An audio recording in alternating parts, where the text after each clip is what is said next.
오늘도 우리를 사랑하시고 우리와 함께 하신 하나님, 주 예수의 공로를 의지하여 예배하러 나왔사오니 오늘도 주의 은혜로 충만한 예배에 성공하도록 도와주시옵소서.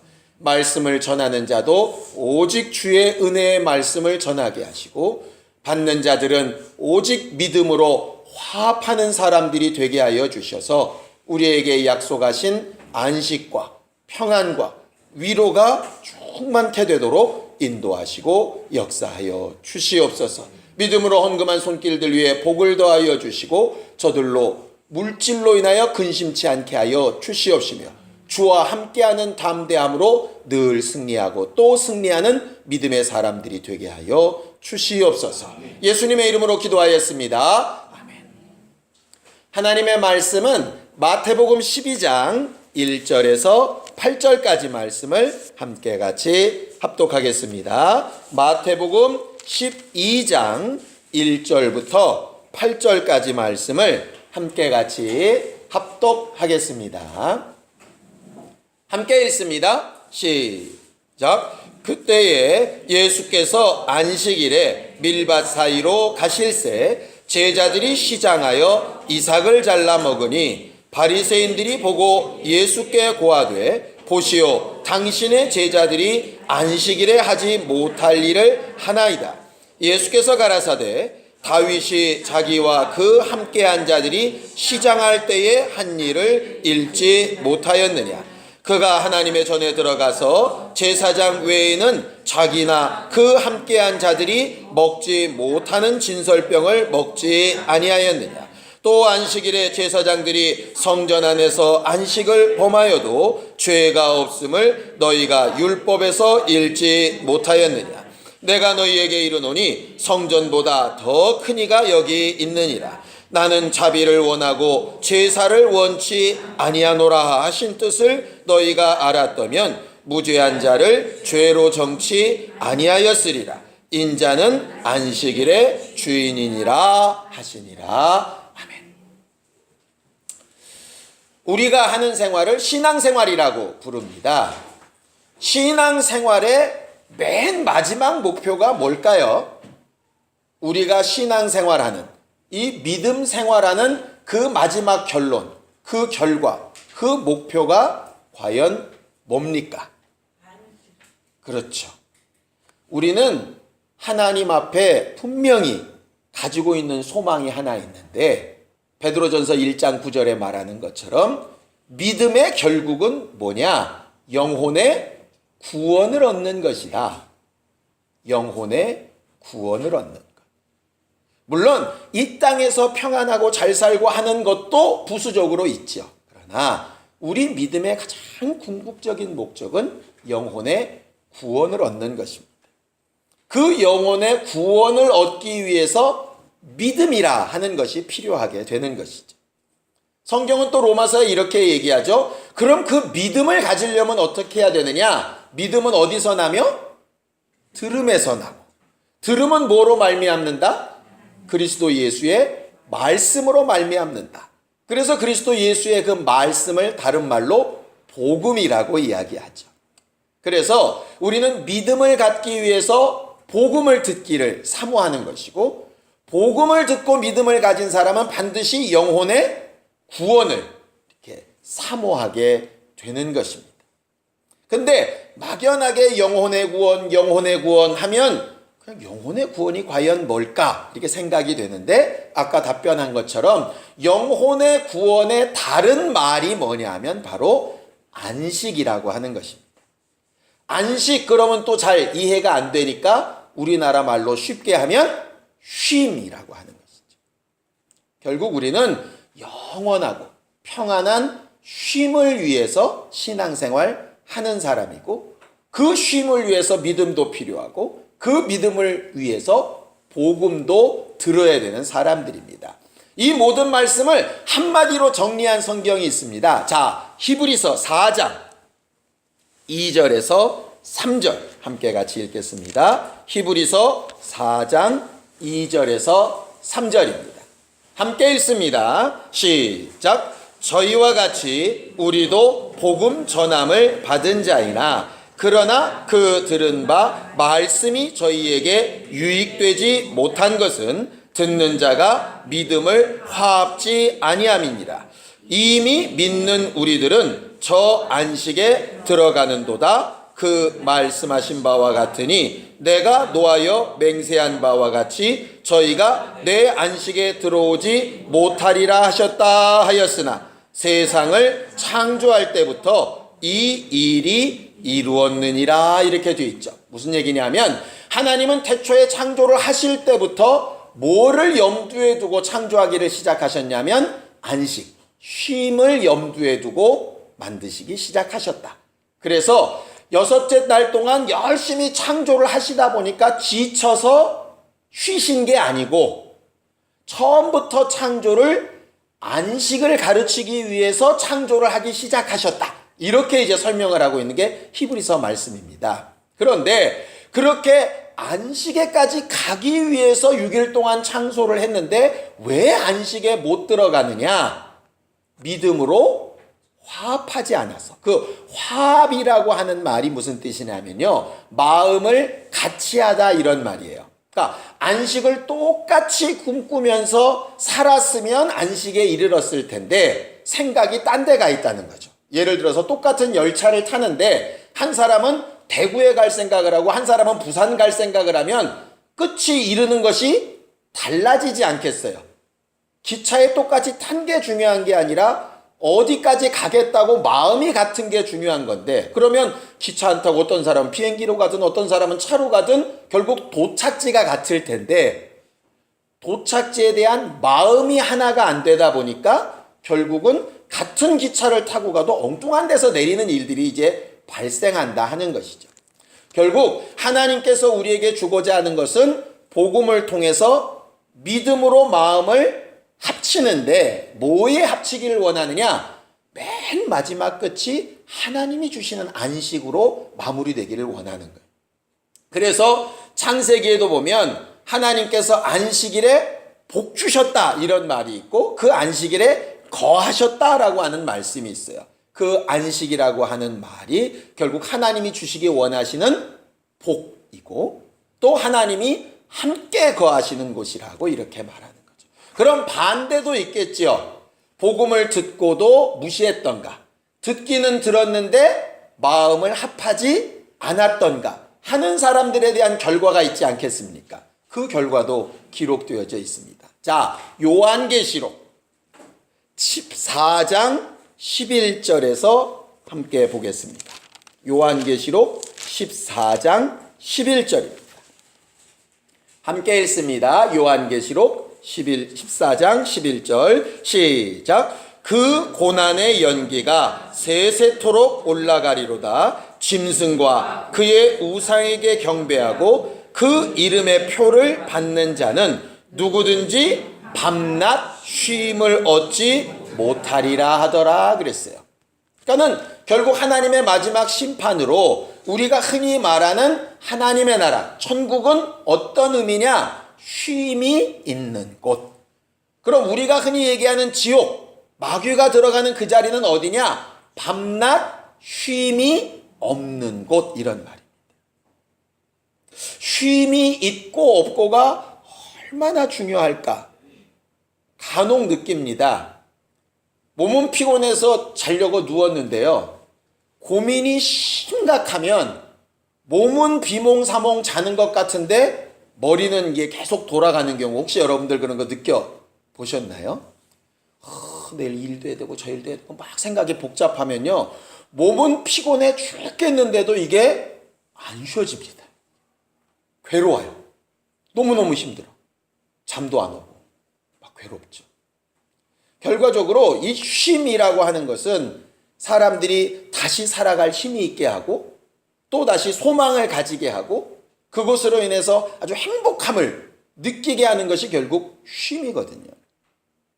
예수께서도 이 땅에 오실 때에 그런 쉼을 주러 오셨다라고 이야기하세요. 그래서 그의 제자들이 굉장히 열심히 전도 사역하고 이렇게 막 역사했을 때도 잠깐 와서 쉬라고 하고 그들에게 먹을 것을 예비하시고 이렇게 하시는 것들을 예수를 통해서도 잘 보게 되어집니다.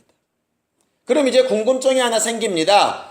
신앙생활이 쉼을 얻기 위해서라면 적어도 우리가 예수를 믿고 구원을 받았다 하고, 그리고 우리가 이미 성령을 받고 하나님의 인치심을 받았다면 우리는 좀 일하지 않고 고생하지 않고 노력하지 않고 괴롭지 않아도 잘 살아야 되는 거 아닐까? 뭐 이런 생각이 들지 않겠습니까?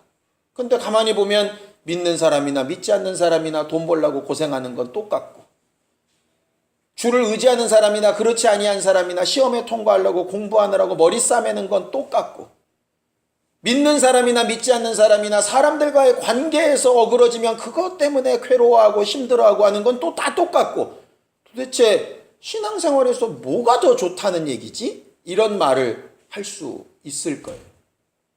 그래서 혹여는 예수 믿으면 그런 쉼이 지금 있으리라고 생각을 해서 믿었더니 믿어봐야 별게 없더라. 어쩔 때는 별게 없는 정도가 아니라 평상시 생각도 못했던 짐까지 더 많이 짊어지더라. 막 이렇게 돼서 막 힘들어하는 경우들이 있지요. 거기에 답변으로 하신 말씀이 우리가 아까 읽었던 히브리서 4장 뒤쪽에 나옵니다. 좀 다시 한번 읽어볼까요? 히브리서 4장 9절에서 11절까지 함께 읽어보겠습니다. 히브리서 4장 9절에서 11절까지입니다. 함께 읽습니다. 시작. 그런즉 안식할 때가 하나님의 백성에게 남아있도다. 이미 그의 안식에 들어간 자는 하나님이 자기 일을 쉬심과 같이 자기 일을 쉬느니라. 그러므로 우리가 저 안식에 들어가기를 힘쓸지니 이는 누구든지 저 순종치 아니하는 본에 빠지지 않게 하려 함이라 그러셨어요.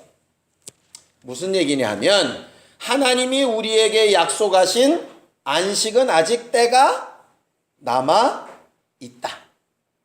지금 당장이라는 말이 아니다, 이 말이에요. 대신 우리는 남은 날 동안에 그 안식의 때가 이르기까지 안식에 이르기를 힘쓰는 사람이 되기를 원한다 하시는 것이죠. 그러면서 이렇게 말씀하셨어요. 예수께서 2000년 전에 이미 십자가를 지고 죽으시고 부활하신 다음에 우리의 어떤 고민과 근심과 두려움은 완전히 빼앗아 가셨느냐 하면 내 영혼에 대한 두려움과 근심과 걱정은 뺏어 가셨어요. 내가 예수를 제대로 믿고 있다면, 예수의 공로를 제대로 의지하고 있다면, 내 믿음을 성령께서 확실하게 인쳐주시고 계시다면 적어도 우리는 어떤 고민이나 어떤 근심이나 두려움에서는 쉼을 얻은 사람이냐면, 내가 이러다가 지옥 가면 어떡하지 하는 그 고민에서는 이미 쉼을 얻은 사람들입니다. 그걸 성경은 사망에서 생명으로 옮겨드니라 이렇게 말하고 있는 거예요. 문제는 여전히 믿는 사람이나 믿지 않는 사람들이나 영혼의 문제는 해결됐어도 마음의 문제, 이 선택의 문제는 여전히 똑같이 괴롭다는 거죠. 더 나아가서 육체의 문제는 또 동일하게 괴롭다는 거예요. 육체의 문제는 언제 끝날 거냐? 이 육체의 때가 마감되는 날 끝날 겁니다. 자고 쉬게 될 거예요. 아담이 범죄한 이후에 육체는 땀을 흘리고 수고해야 살 수 있는 존재로 정해 놓으셨습니다. 그래서 육체는 언제 쉼을 얻느냐? 너무 간단합니다. 육체가 흙으로 돌아갈 때 쉼을 얻습니다. 이건 믿는 자나 믿지 아니하는 자나 심지어 예수도 똑같습니다. 예수께서 이 땅에 사실 때에는 고나시고 피곤하시고 힘드시고 어려우시고 하는 것을 사람들과 동일하게 겪으시고 그 연약함을 체휼하셨다 되어져 있어요. 언제 그 고민이 쉼으로 끝났느냐? 십자가에 달려 죽으실 때 끝났습니다. 그 다음에 부활하신 이후로는 벽도 그를 막지 못하고 공간도 그를 막지 못하고 사람들도 그를 잡지 못하고 어떤 누구의 핍박도 그에게 영향을 미치지 않습니다. 그걸 자유함이라고 부르죠. 그러니까는 안식, 쉼, 그리스도 예수 안에서의 자유 다 똑같은 말인데 육체는 어쨌거나 흙으로 돌아가는 날까지 똑같이 고난 가운데 있을 겁니다. 그러니 그 고난을 벗어나고 싶어서 예수를 믿는 것이라면 방향을 좀 잘못 잡은 것이겠죠. 그러니 우리는 어떻게 사는 사람이냐? 영혼의 문제는 이미 쉼을 얻은 사람이고 육체의 문제는 세상 사람들과 똑같이 마지막 숨이 끊어지는 순간까지 수고하다가 마지막 날 쉼을 얻게 되는 사람이 될 겁니다. 영혼과 육체가 그러하다면 이제 하나 남았죠. 마음이라고 하는, 우리의 혼이라고 하는 것이 남았습니다. 예수는 그래서 왜 오셨느냐? 그 마음에 쉼을 주기 위하여 오셨다라고 성경은 말을 해요. 자, 마태복음 11장입니다. 우리 본문 바로 앞쪽에 마태복음 11장 28절에서 30절까지를 함께 같이 보겠습니다. 마태복음 11장 28절에서 30절까지입니다. 함께 읽습니다. 시작. 수고하고 무거운 짐진 자들아 다 내게로 오라. 내가 너희를 쉬게 하리라. 나는 마음이 온유하고 겸손하니 나의 멍에를 메고 내게 배우라. 그러면 너희 마음이 쉼을 얻으리니 이는 내 멍에는 쉽고 내 짐은 가벼움이라 하시니라 그랬어요. 이 말씀을 읽을 때마다 자꾸 좀 이해가 안 됐던 게 그겁니다. 수고하고 무거운 짐진 자들아 다 내게 와라. 내가 너희를 쉬게 하리라. 그러면 그 다음 말씀을 안 하시면 얼마나 행복하겠어요. 그죠? 무조건 네 짐을 다 내려놓기만 해라. 내가 다 해줄게. 그냥 너희들은 쉬기만 해라. 이러면 참 좋을 것 같은데 내가 너희를 쉬게 하리라 해셔놓고 나서 내 멍에와 짐을 대신 지라고 그러시는 거예요. 아니 기껏 내려놨더니 딴 걸 지래. 뭐 하려고 이렇게 하시지? 그냥 다 가져가시고 말지?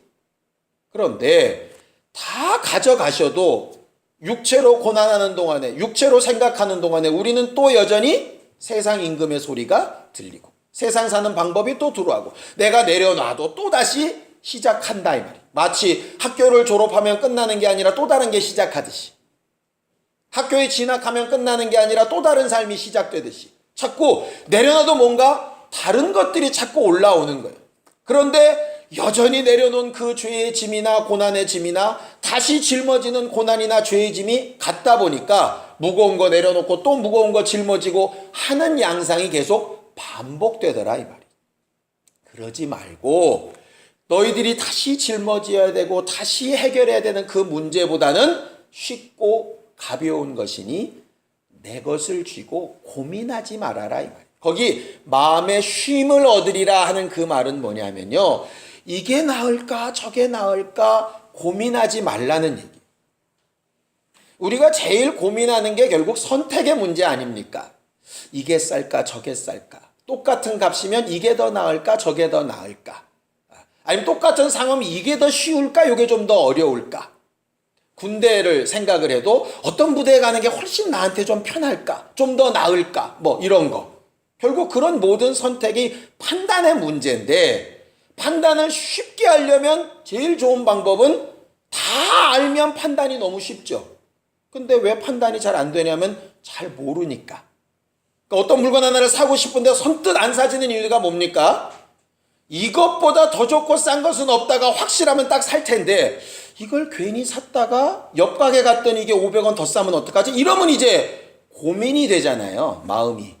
그걸 가르쳐서 마음에 쉼이 없다 이런 얘기예요. 그러니까는 딱 선택하고 마음이 평안해지는 상태를 얘기하는 게 마음의 쉼을 얻는다 이 말인데, 나를 쫓아라, 내 방법으로 하면 마음의 쉼을 분명히 얻는다 이 말이에요. 고민하지 않고도 가장 좋고 쉬운 길을 선택할 수 있다, 가장 유익한 걸 선택할 수 있다 하신 말씀이 바로 이 말씀이에요. 그래 놓고 나서 이 말씀 뒤에 한 것이 오늘 성경 본문입니다. 예수께서 제자들과 함께 이렇게 길을 지나가시는데 제자들이 너무 배가 고파서 다른 사람들의 밭에 있는 밀 이삭을 이렇게 까부러 썰어서 먹게 되었습니다. 근데 하필 그날이 안식일이었어요. 사람들이 그들에게 안식일 날 하지 못할 일을 했다고. 안식일 날 하지 못할 일은 뭐냐면 추수하는 일, 탈곡하는 일. 이건 하면 안 돼요. 먹는 일은 해도 되죠. 그러니까 먹는 일은 해도 되는데 이게 추수하고 탈곡하는 건 아닌 거예요. 그러면 이제 법적으로 보면 미리삭을 따서 손으로 부빈 게 이게 추수라고 볼 수 있고 탈곡이라고 볼 수 있냐, 또 이거 따져봐야 돼요. 고민이 심각해지는 거예요. 저는 그 문제보다 그 앞에 문제가 좀 생각이 났어요. 예수님의 제자들은 왜 이렇게 시장할 수밖에 없었을까? 왜 이렇게 배고팠을까요? 이유가 뭐죠? 제자들이요, 오세영 집사님처럼 열심히 일을 해서 돈을 벌어야 먹을 게 있을 텐데 제자들이 일을 안 했다고. 근데 원래부터 백수였느냐? 백수가 아니었어요. 꽤 괜찮은 사람들이었어요. 베드로하고 안드레하고 요한, 야고보는 적어도 자기 집에 배도 있고 그물도 있고 나름 업으로 이름 꽤나 날리던 사람들이었어요. 다른 사람들보다도 이 글을 쓰고 있는 마태는 세무공무원이었어요. 그냥 꼬박꼬박 월급 나오는, 꿈에도 그리는 그런 사람이었다. 물론 그때는 연금 같은 건 없었겠죠. 어쨌든 자기 나름대로 살려면 얼마든지 살 수 있었던 풍족한 사람이 뭘 선택했냐면 예수를 딱 선택하는 순간에 당장 먹을 게 떨어지게 된 거예요. 물론 중간중간 예수께서 이적으로도 또 돕는 사람들로도 이렇게 하게 하셨지만 아닌 경우들도 있었다라고 하는 거예요. 참 위로가 되지 않습니까? 예수를 바로 옆에서 따랐던 제자들도 예수님과 함께 했으니까 맨날 배부르고 행복했던 것만은 아니더라고. 아니었던 때도 있고 공급을 받았던 때도 있어요. 문제는 뭐냐? 이 시기는 아무도 돕지도 않고 가진 돈도 떨어지고 그랬을 때였던 것 같아요. 그런데 그들에게 먹고 있는 걸 보고 사람들이 막 욕을 합니다.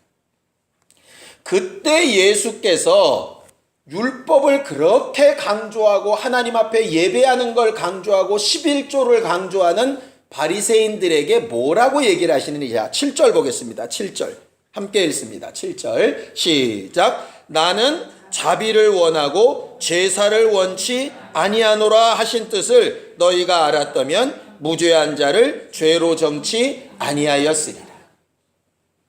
뭐냐면요, 예수님의 판단 기준, 우리는 야 이게 자비를 베풀어야 되냐 아니면 제사를 거룩하게 드려야 되냐, 이거 제일 고민했던 사람이 누구냐면 선한 사마리아인의 비유에 나오는 제사장과 레위인이었어요. 왜냐하면 제사 드리러 가고 레위인이 성전 섬기러 가는데 강도 만난 사람을 발견했어요. 선택을 하나 해야 되잖아요. 이 사람을 돕느라고 예배를 빠져야 될지 아니면 예배를 성공하느라고 이 사람을 돕지 말아야 될지 근심이 되죠? 여러분들 생각에 이게 주일날 누구를 찾아봐야 되는 것과 예배를 해야 되는 것, 아니면 내가 무슨 일을 해야 되는 것과 교회 모임에 나아가야 되는 것, 뭐 이런 것들이 실제로 부딪히지 않습니까? 그럴 때에 예수께서 분명하게 딱 한 가지를 말씀하고 계세요. 나는 뭐를 원하고 뭐를 원치 않는다? 자비를 원하고 제사를 원치 않는다. 이 말은 제사는 없애버려라, 이 말이 아닙니다. 거기도 나는 자비를 원하고 제사를 원치 아니한다 하는 그 뜻을 좀 알아줬으면 좋겠다 이 말이에요. 왜냐하면 제사를 명하시고 예배를 명하신 것도 하나님이시기 때문에 그걸 하는 것 맞습니다. 그런데 그 제사보다 더 크고 중요한 것이 뭐냐 하면 자비를 베푸는 것이다 이 말이죠. 율법보다 더 중요한 것이, 그 자비라고 하는 다른 말이 헤세드라고 하는 말인데요. 그게 은혜라는 말입니다. 긍휼이라는 뜻이에요. 그래서 남을 위하여 대신 감당하는 것을 말해서 자비라는 말을 씁니다. 하나님이 가장 기뻐하시는 건 뭐냐 하면 자비가 있는 제사예요. 근데 혹 두 가지 중에 하나를 내려놓아야 된다면 자비보다는 제사를 내려놓는 게 낫다는 거죠. 자비가 없는 제사는 하나님이 받으시는 제사가 아니라는 거예요. 왜 이 말씀을 하셨을까? 율법에 보면은요, 이렇게 지나가는 밭에서 밀 이삭을 까서 먹고 주워 먹는 건 절대로 죄가 아닙니다. 왜? 이스라엘 백성들한테 명령하신 게 있어요. 너희들은 밭에서 추수할 때 절대로 깨끗하게 다 추수하지 말아라. 밭에 모퉁이까지 다 긁어 모으지 말아라. 이삭이 좀 떨어졌으면 절대로 주워서 걷어들이지 말아라. 밀 이삭단을 묶었다가 떨어질 때 이게 막 풀려지면 그거 다시 묶어가지고 주섬주섬 하지 마라. 그냥 펼쳐놔라. 왜? 나그네들도 먹어야 되고 심지어 짐승들도 먹어야 된다. 그거 손해난다고 생각하지 마라. 내가 갚아줄게. 이게 하나님이 하신 말씀이셨어요. 그리고 우리가 잘 아는 대로 고엘제도 아시죠? 어떤 사람이 빚에 팔려서 종이 되어지면 신년이 되면 저절로 풀려지지 않습니까? 그런데 내 친척이 신년이 될 때까지 한 50년 가까이를 고생하는 꼴 그냥 보지 말고 네 힘을 가지고서라도 대신 좀 감당을 해 주어라. 그럼 내가 갚아줄게. 그게 이제 성경의 말씀이었어요. 예수께서 부탁하고 싶은 말씀은 그것이었습니다. 바리새인들이 봤습니다. 예수님의 제자들이 먹지 못해서 안식인데도 불구하고 이것을 지금 막 뭔가 일하려고 하는 걸 봤어요. 그렇다면 제대로 율법을 알고 제대로 하나님을 아는 사람이었다면 그 마음에 어떤 선택을 하는 게 안식에 들어가는 걸까? 어떤 선택을 했어야 될까요? 자기 먹는 음식을 나눠 주면 되는 문제예요. 왜냐하면 음식을 먹는 건 죄가 아니죠. 그런데 음식을 먹기 위해서 일을 하는 건 지금 죄라고 돼 있잖아요. 그러니까 졌는데 죄졌다 할 게 아니고 저 사람이 먹을 게 없으니 일할 수밖에 없고 일할 수밖에 없으면 안식일을 어길 수밖에 없으니 저가 안식일을 어기지 아니할 수 있도록 그럼 나 먹는 것을 나눠서 먹으면 끝나는 문제예요.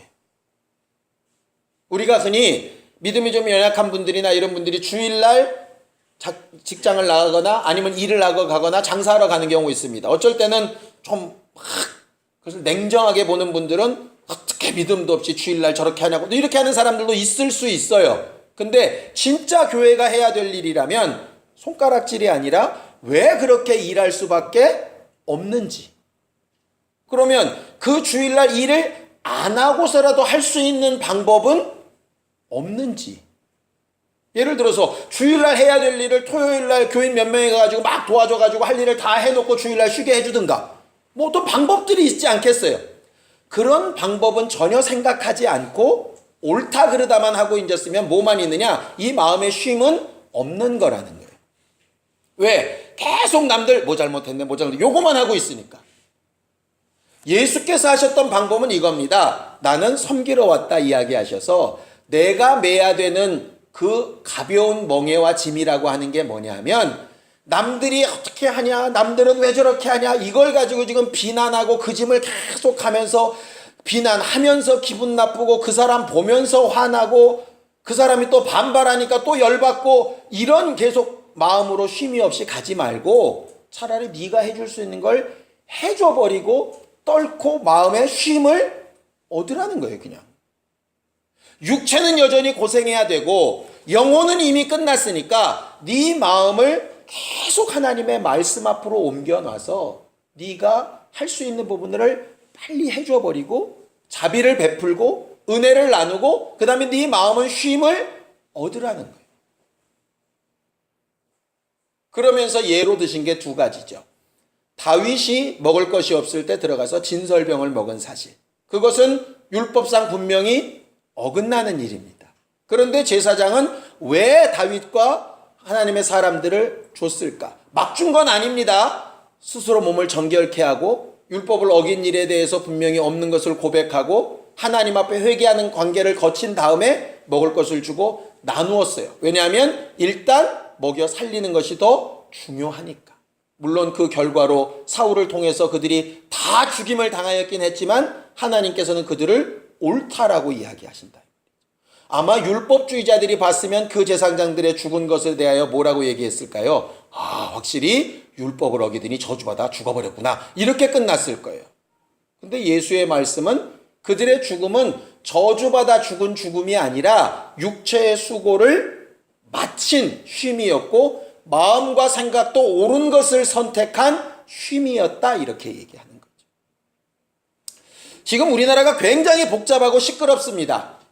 대통령이 마음의 선택을 하나 잘못한 것 때문에 그것이 계속되는 고난의 고난으로 지금 돌고 있죠. 이제 또 어떤 선택을 제대로 잘 하느냐에 따라서 이게 전체적으로 마음에 쉼을 줄 수도 있고 그렇지 아니할 수도 있을 겁니다.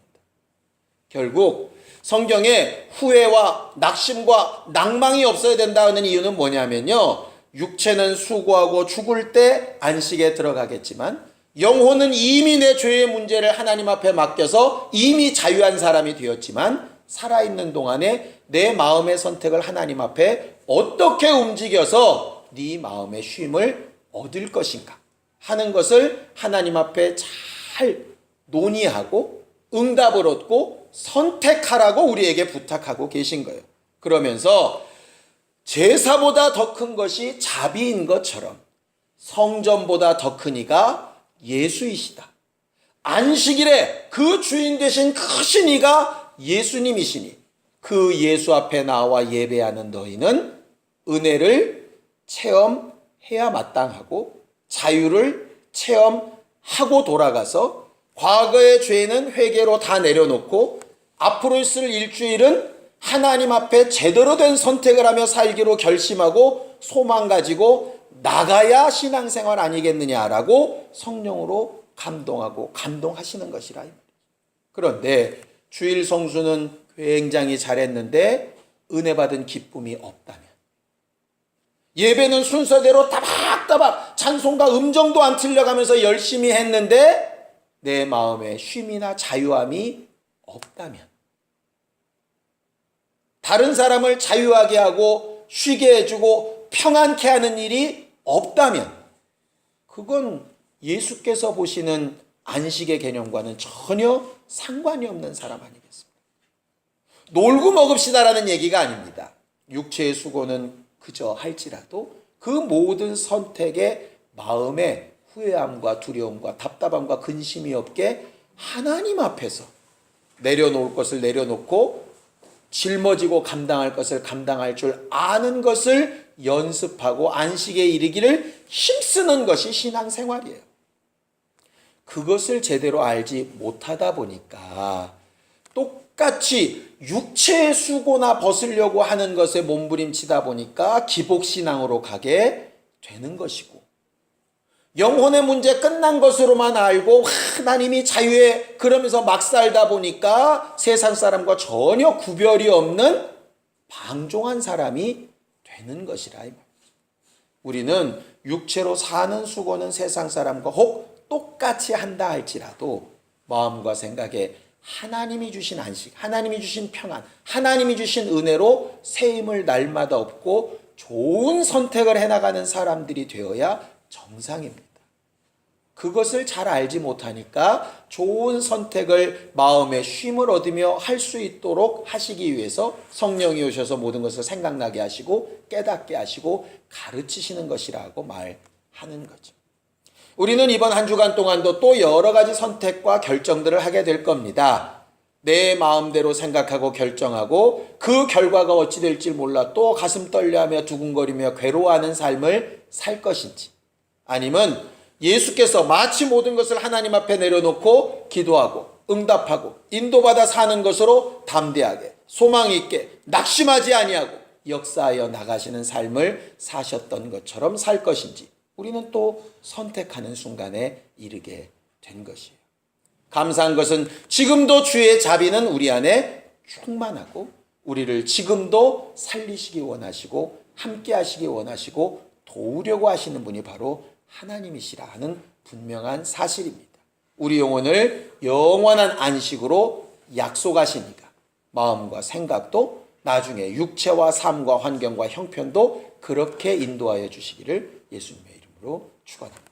시간 함께 같이 기도할 때 우리 안에 정말 하나님 주시는 쉼이 있는 믿음의 사람, 예수 안에서 참 안식과 평안이 있는 믿음의 사람들이 되게 내 마음과 생각을 주장하시고 도와 주시옵소서. 함께 같이 기도하겠습니다. 하나님 아버지, 오늘 우리는 하나님께서 우리에게 주신 안식을 꿈꾸며 살아야 되는 것을 듣고 알았습니다. 일생 살아가는 동안에 육체의 수고는 감당할지라도 마음과 생각을 주 안에서 평안함으로 누리며 쉼을 얻는 믿음의 사람들이 되게 하여 주시옵시고, 우리가 고민하여 또 근심하여 두려워할 때에 주께서 은혜로 또 성령으로 우리에게 가르치셔서 제대로 된 선택을 평안한 가운데 위로를 얻으며 승리하며 행할 수 있도록 도와주시옵소서. 특별히 우리가 받은 이 행복과 은혜와 그 자비와 긍휼을 다른 이들에게 나누어 전할 수 있는 믿음의 사람들이 되게 하여 주셔서 입술로 삶으로 정죄하며 사는 짐을 지고 살기보다는 다른 이들에게 주의 복음을 전하며 나누는 신령한 삶을 살기에 부족함이 없도록 도와주시옵소서. 예수님의 이름으로 기도하였습니다. 아멘. 이제는 우리 주 예수 그리스도의 은혜와 하나님 아버지의 극진하신 사랑과 성령님의 감동하시고 역사하시는 분명한 증거가 예수 그리스도 안에서 쉼을 얻기를 원하는 우리 모두 위에 이제로부터 영원까지 함께 있을지어다. 아멘.